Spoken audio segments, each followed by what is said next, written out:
नमस्कार बच्चों, स्वागत है आपका इस वीडियो में। पाठ 7 क्या निराश हुआ जाए, कक्षा 8 में। इसकी आज पाठ के सारांश की पाठ पठन की चर्चा करेंगे। तो प्रस्तुत पाठ हजारी प्रसाद द्विवेदी जी द्वारा रचित है। तो इसमें आजकल के समाचार पत्रों में छप रही चोरी, भ्रष्टाचार, हिंसा, बेईमानी आदि की खबरों को पढ़ने से समाज में निराशा का जो वातावरण बना है, एक नेगेटिव सा माहौल, उस पर लेखक जी ने चिंता व्यक्त की है। यद्यपि समाज में अच्छे और बुरे दोनों प्रकार के लोग हैं, पर हमें अच्छे काम करने वालों से प्रेरणा लेकर आशावादी बनना चाहिए। तो बच्चों, लेखक जी समाचार पत्रों को पढ़ते हैं तो उसमें ठगी, डकैती, तस्करी, चोरी और भ्रष्टाचार के समाचारों की बहुलता होती है, मतलब काफ़ी मात्रा में, जिन्हें पढ़कर उनका मन दुखी हो जाता है।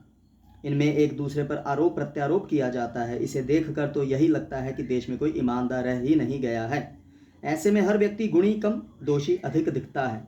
ऊंचे पद पर आसीन व्यक्ति ज्यादा ही दोषी दिखाई देता है। दोषों को इतना बढ़ा चढ़ा कर दिखाया जाता है कि उसके सारे गुण छिप जाते हैं। उसके गुणों को बिल्कुल ही छिपा देना चिंता का विषय है। लेखक जी का मानना है कि भारत भूमि पर बड़े बड़े मनीषी अर्थात महर्षि, ठीक है, मुनि वगैरह पैदा हुए हैं। मानवता हमारा आधार है, तो मतलब इंसानियत हमारा आधार है। यहाँ आर्य और द्रविड़, हिंदू और मुसलमान, यूरोपीय और अन्य संस्कृतियों का मेल हुआ है। यह मानव महासमुद्र कभी सूख नहीं सकता।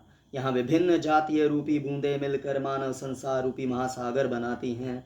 इसी के साथ यह भी सही है कि आजकल कुछ इस तरह का वातावरण बना हुआ है कि परिश्रमी और भोले भाले परेशान हैं तथा फरेब का व्यापार करने वाले उन्नति करते जा रहे हैं। तो बच्चों, एक बात ज़रूर कहूँगा, फिर भी गलत काम नहीं करना। इस माहौल में ईमानदारी, सच्चाई, मेहनत आदि बेबसी बनकर रह गई हैं।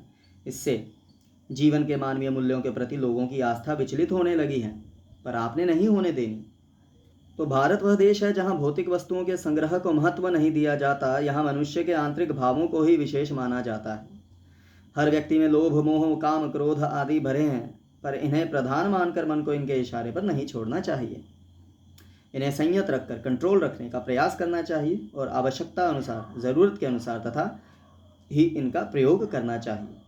इस देश के करोड़ों करोड़ों गरीबों की हीन अवस्था दूर करने के लिए कानून बनाए जाते हैं, जिनका लक्ष्य एम क्या होता है? कृषि, उद्योग, वाणिज्य, शिक्षा और स्वास्थ्य को बेहतर बनाना, ठीक है। पर इन कार्यों में जिन लोगों को लगाया जाता है, वे वास्तविक उद्देश्य से भटककर स्वयं ही फायदा उठाने में लग जाते हैं। मतलब जो सरकारी संस्थाएं होती हैं, घपले करती हैं। तो भारतवर्ष में कानून को धर्म के रूप में देखा जाता है, किंतु वर्तमान में इसमें भी बदलाव आ गया है। लोग धर्म और कानून में अंतर मानकर कानून को धोखा देने लगे हैं।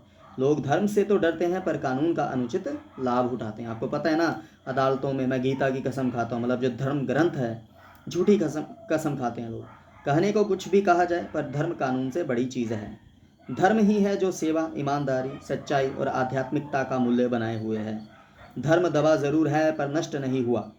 यहाँ पर आपको एक चीज़ स्पष्ट करना चाहूँगा बच्चों कि धर्म, हिंदू, मुस्लिम, सिख, ईसाई, ये जो चीज़ें हैं हम इन्हें धर्म कहते हैं, ठीक है। मेरा निजी मानना विचार है कि ये विचारधारा हैं, ठीक है। परंतु ये सब धर्म हमें अच्छा ही सिखाते हैं, ठीक है, कि हमें क्या करना है क्या नहीं। आप कोई पाठ पूजा कर रहे हैं, पर आपके सामने किसी को ज़रूरत है, तो पहले उसकी मदद करना धर्म है, ठीक है। तो लोग कानून से तो नहीं डरते, ठीक है ना। तो धर्म नष्ट नहीं हुआ, दब चाहे गया। वह आज भी मनुष्य से प्रेम करता है, स्त्रियों का सम्मान करता है और झूठ और चोरी को पाप समझता है। समाचार पत्रों में भ्रष्टाचार के प्रति इतना आक्रोश यही सिद्ध करता है कि हम इनको गलत समझते हैं और गलत तरीके से धन या मान का संग्रह करने वालों की प्रतिष्ठा कम करना चाहते हैं। लेखक बुराई का पर्दाफाश करना अच्छा समझते हैं, पर किसी के आचरण के गलत पक्ष को उद्घाटित करते हुए रस या आनंद लेना अच्छी बात नहीं समझते। बिल्कुल सही बात की उन्होंने। माना कोई गलत है, पर उसकी गलतियों को उजागर करके स्वाद नहीं लेना, मज़ा नहीं लेना। वास्तव में अच्छाई को रस लेकर उद्घाटित करना चाहिए। अच्छाई को मज़े लेकर उद्घाटित करो। अच्छी घटनाओं को उजागर करने से दूसरों के मन में अच्छी भावना बलवती होती है। देखिए ना, खबरों में नकारात्मक चीज़ें आएंगी तो समाज में भी नकारात्मकता ही फैलती है। इसी संबंध में एक घटना के बारे में लेखक जी बताते हैं कि एक बार टिकट लेते समय उन्होंने टिकट बाबू को 10 की जगह 100 का नोट थमा दिया और जल्दी में गाड़ी में आकर बैठ गए। कुछ देर बाद वह टिकट बाबू 90 रुपये लिए डिब्बे में आए और लेखक जी को पहचान कर 90 रुपये वापस कर दिए। सोच सकते हैं आप, ठीक है। उस समय टिकट बाबू जी के चेहरे पर संतोष की गरिमा देखते ही बनती थी, नहीं तो उनके ऊपर 90 रुपये का कर्ज हो जाता, ठीक है। दूसरी घटना के अनुसार लेखक जी सपरिवार पूरे परिवार के साथ बस में यात्रा कर रहे थे। बस में कुछ खराबी थी जिससे वह रुक रुक कर चल रही थी। बस गंतव्य से 8 किलोमीटर पहले ही सुनसान जगह पर खड़ी हो गई। बस के कंडक्टर ने एक साइकिल उठाई और चलता बना। संदेह, शक एवं भय से त्रस्त लोग तरह तरह की बातें करने लगे। कोई 2 दिन पहले हुई डकैती की बात कहता तो कोई कुछ और।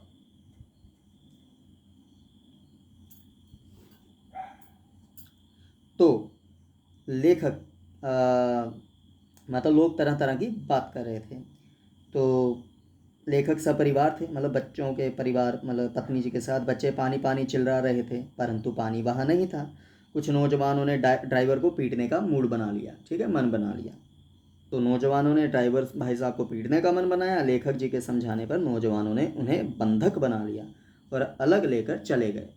तो बेचारे ड्राइवर साहब भी डर गए, इसलिए बंधक बना लिया कि यदि बस का कंडक्टर डाकुओं को लेकर आता है तो पहले इस ड्राइवर को ही खत्म कर दिया जाए। इस बीच 1.5-2 घंटे बीत गए। बच्चे भोजन पानी के लिए व्याकुल थे, बेचैन थे। लेखक जी ने ड्राइवर को पीटने से बचा तो लिया पर वह भी घबराया हुआ था। तभी लेखक जी ने देखा कि कंडक्टर बस अड्डे से खाली बस लिए चला आ रहा है। उसने आते ही वह बस चलने लायक उसने आते ही कहा कि यह बस चलने लायक नहीं है, अब इस बस पर बैठ जाइए। तो उन्होंने अपने साथ लोटे में लाए पानी और थोड़े से दूध को लेखक जी के बच्चों को दिया। सबने उन्हें धन्यवाद देकर ड्राइवर से माफ़ी मांगी और बस 12 बजे से पहले अपने गंतव्य तक पहुंच गई। तो कहने का मतलब पहले सोचो फिर पहुंचो, ठीक है ना। तो लेखक जी कई बार ठगी और धोखे का शिकार हुए पर उनके साथ विश्वासघात कम ही हुआ है। तो उनका मानना है कि कष्टकर चीज़ों का हिसाब रखने से जीवन कष्टकर ही हो जाता है। मतलब बुरी चीज़ों को याद रखोगे तो बुरा ही रहेगा दिमाग, ठीक है, दुखी रहेगा दिमाग में। कई बार लोगों ने अकारण उनकी सहायता भी की है, निराश मन को दिलासा और हिम्मत प्रदान की है।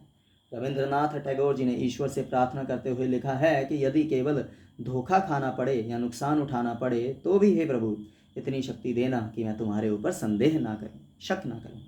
अंत में लेखक जी कहते हैं कि मनुष्य की बनाई नीतियाँ यदि आज गलत हो रही हैं तो उन्हें बदलने की ज़रूरत है। अब भी आशा की ज्योति बुझी नहीं है। हमारी उन्नति और विकास के रास्ते आज भी खुले हैं। अतः मानव मन को निराश होने की आवश्यकता नहीं। अच्छाई आज भी है, ठीक है, मात्रा कम है, डरिएगा मत, ठीक है। तो हजारी प्रसाद द्विवेदी जी द्वारा लिखा हुआ बहुत ही अच्छा ये पाठ है। धन्यवाद।